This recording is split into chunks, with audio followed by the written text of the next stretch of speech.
Who are you? I know who I am. I'm a 33-year-old Star Wars fan. Here's my lightsaber. See those effects? Ooh, right?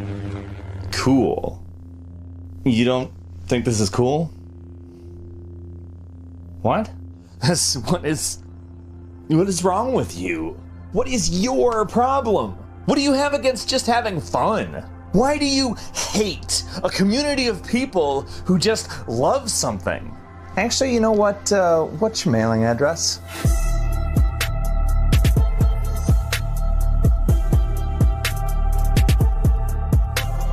Gamers, white feminists, anti-vaxxers, militant vegans, carnitarians, and yes, even Star Wars fans. What is that a list of? Well, they're things you can identify as. And if you're buying what capitalism is selling, and let's be clear, many of us have, that makes them an identity.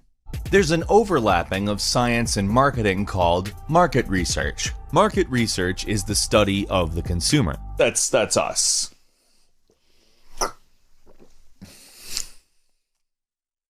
It's an ongoing work in an attempt to understand what the consumer wants, and what they may want in order to fulfill a demand that already exists or create a new one.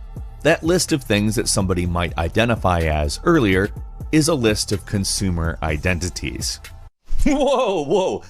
Hey, are you about to criticize me? Is probably what you're about to say right now. I get that. Just unclench your butthole. I'm not coming for you specifically, just coming for your childhood. That's a joke. Basically a joke. Consumer culture is a carefully curated set of social norms with an agenda: profit. It's easier to profit, either monetarily or socially, when people's culture and identity does not conflict with profit. And just who do you think is pre-ordering more stuff? Is it anti-fascists or is it gamers? I'll give you a hint. Richard Spencer getting punched was not DLC. But if consumption can be the center of an identity, why wait for it to just happen? Why not encourage it? Why not look at identity as a resource, as a commodity, like a crop? A crop is defined as a cultivated plant grown as food. Eating food is a fairly common activity, and such a thing is meant to be capitalized on in our current economic system. Crops are a resource and are grown for profit. We call this cultivating the land. And if you ask me, I think that a better term for consumer identity is cultivated identity. Cultivation of identity is using marketing and other environmental control to center a person's identity around a consumable. By consumable, I mean a product, a TV show, a franchise, a point of view, a personality, whatever. The eventual goal is to nurture dependence, to push people to consume more, as well as create a subset of hyper-consumers that will reliably purchase, advocate for, or simply loudly discuss the consumable publicly. Ideally, from an uncritical viewpoint. Remember that attention is currency in the marketplace of ideas, and the hyper-consumer's attention is infinite. Now, an identity that is not the result of cultivation by capital, one might call an organic identity. However, there's consumptive behavior in almost all modern identities. It's probably unlikely that any identity exists that is specifically organic or specifically cultivated. Organic and cultivated are much more likely to be opposite ends of a spectrum that everyone's identity exists on somewhere. The issue is not singularly consumption. The issue is that capital uses identity to encourage consumption. And I just want that to be clear before we move forward on anything, because otherwise you might take this as criticism of people consuming things, and it is not that. Consumption is pretty much an unavoidable behavior. You need food. You need water. To take in these things is to consume them. And what would life be without a little entertainment? Certainly, that consumption is not evil. And I think a lot of people make the mistake of criticizing individuals for consumption. In fact, the popular meme about this is there is no ethical consumption under capitalism. But I think it would be beneficial if we started wording that a little bit differently. Specifically, that there are no ethical consumables under capitalism. I think we need to stop putting the impetus on the consumer or the customer and start putting it on capital. With that in mind, let's talk about fandom. The word fan came into usage in the late 19th century and is an abbreviation for fanatic. A basic definition for fanatic is a person filled with excessive and single-minded zeal, especially for an extreme religious or political cause. Someone saying the word fan in our more everyday lives now would mean something more casual, though. Most people who say fan don't mean obsessive, but we oftentimes see people who identify as a fan Acting like this? Oh my god, oh my god, oh my god, oh my god. Oh my god. Being a fan of someone or something might seem like something you very casually do in today's society. It doesn't matter if we're talking about Star Wars or the Republican Party. In fact, I mentioned both of those because you need to understand this is not about something specific. Everything has fandom, no matter what it is. Entertainment, political parties, religions, activities, other people, both in your life and simply famous, around, omnipresent. And when we talk about this, we aren't talking about just liking something. If we were talking about just liking something, we wouldn't be talking about capital using your enjoyment of something, pushing you to go further with it, in service of their ability to generate profit. In cultivating identity in fans, capital is annexing at least part of your identity, that is, taking ownership of it, in an effort to extract value. In effect, it acts as coercion demanding unconscious surrendering of one's identity to capital in exchange for a place to belong, where one might not find friendship and acceptance at school, at the office, or other activities. One might find it among knights in medieval castles, pirate ships, or beyond the stars. Community can be defined as fellowship with others due to sharing common attitudes, interests, and goals, as well as a group with similarity of identity. Fandom can act and feel a lot like community. But if identity is created for or co-opted by the interests of capital, what is the purpose of this community? Well, having a lot of people around you that specifically like the thing that you like, that just as you all also consume it, and given we're socialized to view things as hierarchies that we're to compete to get to the top of, a fandom-based community becomes a platform for competitive consumption. Marketing that asks us to integrate a consumable into our identity is not asking us to consume in a healthy way. In fact, that the ultimate goal is profit, the goal regarding your identity is to get you to consume as much as possible. Whether or not it is meant to, I don't know, but this exploits the vulnerable and the naive. In exchange for identity and community, we're asked to pledge fealty and opt into a sub-economy based entirely around a thing that we consume. This is in effect a reality for us to exist inside. And inside this reality, there's a version of everything just for us. What I mean by that is there is Star Wars brand chopped lettuce. Chopped lettuce. Now, the level of commitment you would need to feel excited about branded lettuce with Rey on the fucking bag. Well, let's just put it this way. That's no moon. It's a space station. And if you've gotten to the point of excitement over chopped lettuce, then criticism would have to feel excruciatingly personal. If somebody said that Star Wars brand lettuce is fucking dumb, but you had accepted Star Wars to the point where you thought it was pretty goddamn cool that the lettuce has been graced with the presence of Kylo Ren, you must be the real fan. Now, this is done in less stark terms as well. Kids on the playground argue over how much merch they have. I have all the Power Rangers figures. Do you? No. Must not be a real fan. And thus, competitive consumption is unleashed to create the hierarchy of the real fan. You might have all the merch, the action figures. You may have gotten all the achievements in the game. Fandom becomes gamified, and you're incentivized to consume more. You know, so you can win the game, so you can be a real fan. Now, there is no such thing as a real fan and a fake fan, though. You are not a poser if you don't buy the merch. It's only meant to create an aspirational level of fandom that functions as a system not unlike meritocracy, something that sounds good but in which consuming makes one merit worthy. Now, to label a group of people all competing with each other to figure out who likes something more, a community, I feel like is kind of wrong. In truth, a lot of fans differ from one another a great deal. There's deep-seated hatred in fandoms just over disagreements over things that are ostensibly defined by the work that they all like so much. Star Wars fans fighting over whether The Last Jedi is good or not, especially if done publicly or, say, through the use of bots that automatically register accounts and log negative reviews, or hell, positive reviews, is simply a means to validate people with a certain opinion. People often become friends within the fandom specifically over these types of things.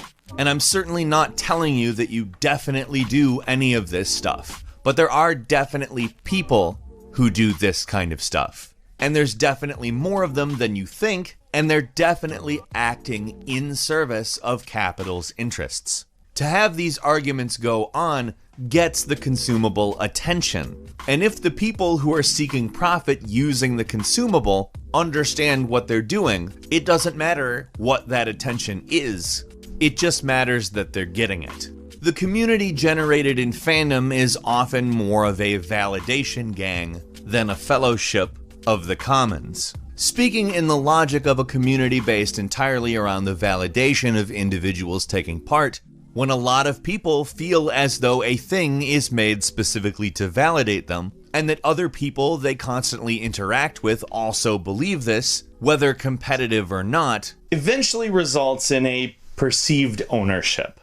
Now, this is encouraged by capital, which often wishes to cultivate the idea that the fan gives the words meaning. The creators, the distributors, and the promoters of a work will all make subtle implications that the meaning is derived from fans' enjoyment. But being what they're asking of a fan is to consume, as they buy things, whether it be a ticket to a movie, merchandise, or attendance of an event, it's actually not that outlandish of a reaction. When a fan purchases the consumption of the object of their enjoyment, they're not just buying that object, they're buying everything. They are investing both monetarily and emotionally. And while that perceived ownership ultimately works to generate profit, it also encourages certain behaviors. In defense of this thing, or rather the fans' emotional and monetary investment in the thing, they can bother, troll, trick, threaten, harass, stalk, and even abuse. And that's when we're talking about harmless stuff like Star Wars or Steven Universe. The National Rifle Association is doing all the same stuff entertainment companies do, except with guns. Gun culture is consumer culture. Gun owner is cultivated identity. Whether one's identity is cultivated by capital or not, criticism of it often feels, well, like a threat. But for a person whose identity is cultivated by capital, the threat obviously isn't actually real, but being the threat feels like a real threat, that's pretty confusing. And though they may not know what to do with the feelings, still evokes an emotional response. Look, he's gonna put Corning Stone on! He's gonna put Corning Stone on! Now, expression of emotion is often regarded as attention-seeking. And if attention is currency in the marketplace of ideas, which it is, then attention-seeking is profit-seeking. Because the attention-seeking is done in a manner that actually feeds into the profit-seeking of whatever company owns the rights to the thing that people like, it legitimizes the type of attention-seeking that people will do in the name of a consumable. Whether it's fan parodies of popular music, or the aforementioned trolling and abuse, this kind of attention-seeking is legitimized because it contributes to a thing they derive identity from. This ownership can also manifest as anger towards the creators of a consumable for taking the consumable in a direction that fans disagree with. The fans own this. This is ours. Why didn't Shepard live at the end of Mass Effect 3? The story literally exists for my consumption and validation. I own it. But in my ownership, I am prisoner to imaginary threats. People who are fans of things that aren't the thing that I personally like are somehow a threat to my identity, as are any mild changes to what I grew up with. If childhood is the time of cultivation of your identity, that is, if capital gets their hooks in you when you're a kid, and 20 years later, a franchise you've loved your whole life suddenly does something you don't like, it makes sense that you might say, "You killed my childhood!" "You killed my childhood" means you killed my identity that I have held since childhood. You killed my socialization to believe that this is mine. But the thing is, fans don't own it. Capital does. And if capital owns the thing you derive identity from, your identity is a commodity. And I don't know about you, but I think that's kind of gross. Your identity is you, Ray from Nowhere. In this environment, you are a commodity. Your enjoyment is a commodity. Your social interaction is a commodity. This is what's referred to as neoliberal capitalism. Essentially, all things are commodified and market dynamics are adopted. The solution to every problem is the market. Certain actions are incentivized, gamifying the situation. This essentially dehumanizes all aspects of something. That something can be day-to-day life, or it can be fandom. Your fandom may be justified by some metric you got. Maybe Mark Hamill likes your tweets sometimes. Maybe some people don't like that because they don't think you're a real fan. So they attempt to damage the social capital that you derive from it, even if you don't really look at it that way. Which I don't. As much as I do like Mark Hamill, and it's cool that he liked my tweets, it ultimately doesn't change a lot in my life. They've got to find some way to knock you down a peg. You're a threat to their identity because you have been deemed merit-worthy. You have been deemed a real fan, even if only in the other fans' eyes. And if you're saying to yourself, those poor fools in their Star Wars, tut tut, it's not just Star Wars. Hell, it's not just entertainment. It's literally everything in your life. This is part of your socialization in neoliberal capitalism. You're meant to look at everything like this. Even if no one is attempting to cultivate identity on behalf of capital, people will still act like someone is. There was no one in the driver's seat for the whole Szechuan sauce debacle. For whatever reason, people decided that it was part of their identity that Rick really loved Szechuan sauce, and McDonald's saw that and co-opted it. Capital works to co-opt organic identity as well. Identity that I wouldn't dare challenge in any way, shape, or form is often co-opted to sell soap, or makeup, or lumber. Yeah, because people who aren't immigrant-hating bigots should buy their wood at 84 Lumber, because that makes perfect sense. Hell, leftist politics in theory act like cultivated identity.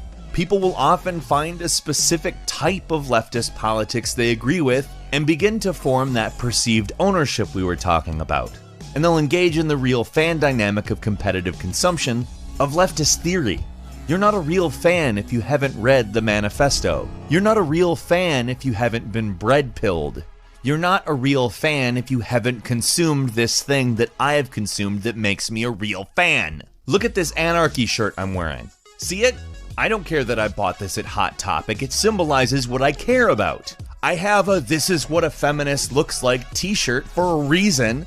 I refuse to buy anything that is not specifically endorsed by a vegan vlogger. My vegan vlogger, the one I own. Got it? If you don't watch that vegan vlogger, if you haven't read that book, if you don't subscribe to this specific method of revolution, then you're not a real fan. Is someone benefiting from you acting that way? Does someone make those shirts? Does someone produce those books and sell them for profit? How about those shirts? How about that food? Who is benefiting when you consume?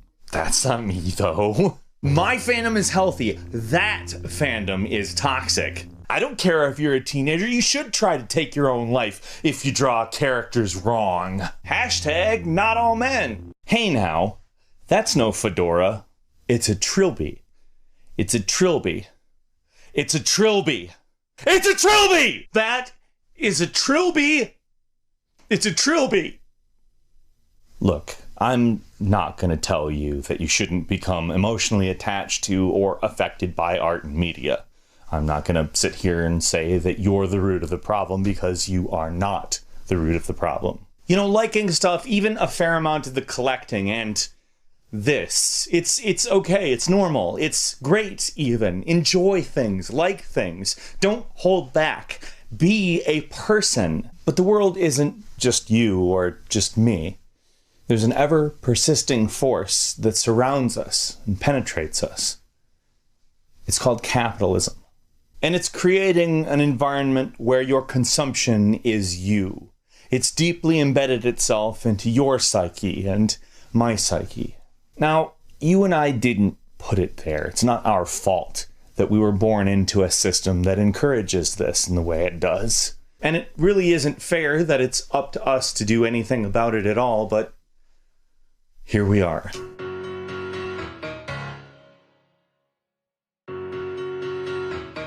Just take those old records off the shelf and put those records back on the shelf. And take those old records off the shelf and put those records back on the shelf.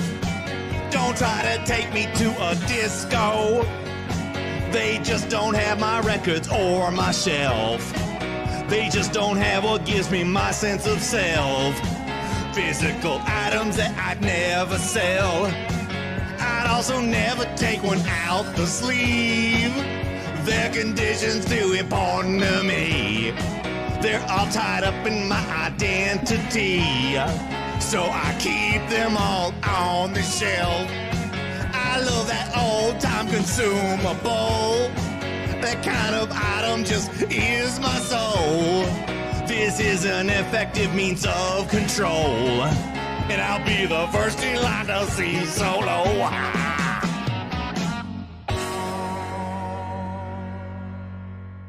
I like that.